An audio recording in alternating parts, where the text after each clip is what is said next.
finished product ng ating cordon bleu giniling na chicken. Gagawa tayo ng cordon bleu new version. Version ala MJ. Ayan, 6 pieces na breast chicken na debone na natin at i-slice natin siya ng maliliit dahil igigiling natin siya.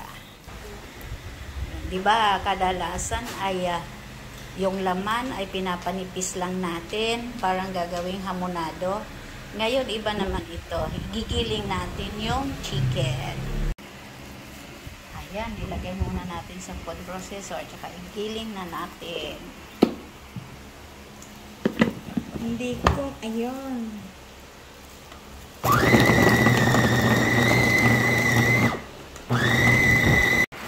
Ito na lahat ng chicken na nagiling.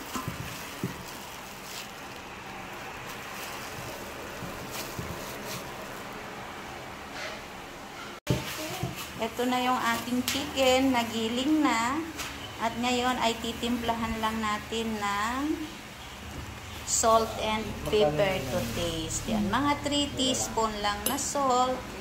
Then yung pepper, mga 1 teaspoon lang. Tansyahan na lang yan, guys. Yun. Yan lang ang ilalagay natin. Walang iba. Tapos, imimix lang natin para maghalo-halo yung lasa. Magpantay yung lasa ng asin at paminta. Eto na guys. Tinimplahan lang natin ng asin at paminta. Ayan.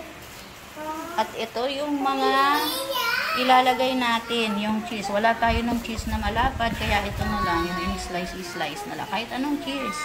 Tapos, ilalagay na lang natin sa foil para hindi siya matatapon. Okay.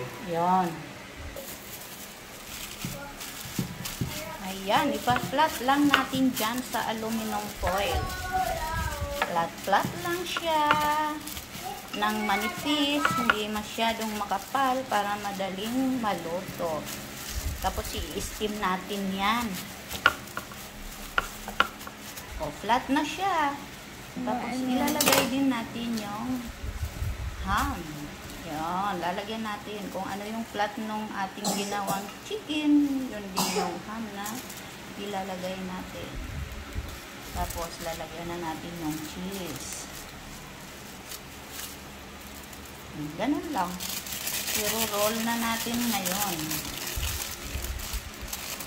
Kung gusto mo namang lagyan ng maraming cheese, okay lang. Nasa sayo na yan. Lagi ko nga sinasabi, depende sa panlasa ninyo at sa gusto ninyo. Yan, i-roll. Para lang tayong gumawa ng embutido.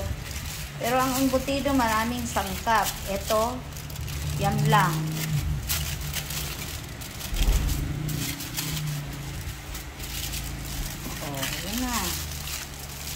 Chicken cordon bleu.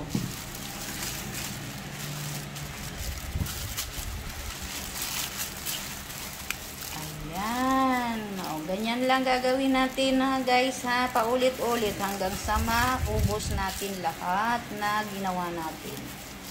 Buo tayo guys ng 8 pieces. Yan. 8. Pero kung pangbenta, maganda yung kikiluhin para pantay-pantay yung kanyang timbang. So, ito naman ay pang kain lang natin. Kaya, okay lang yun. May malaki, may maliit. Ayun, ganun lang. I-steam na natin ito guys ng mga 20 minutes lang. Kasi madali namang maluto ito at chicken naman.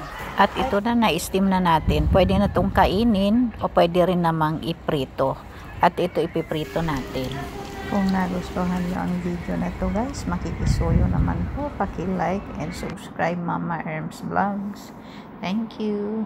Ang sauce nito guys, pwedeng ketchup lang, pwedeng mayonnaise lang, at pwede ding garlic mayo. Depende po sa atin kung anong gusto. Nito.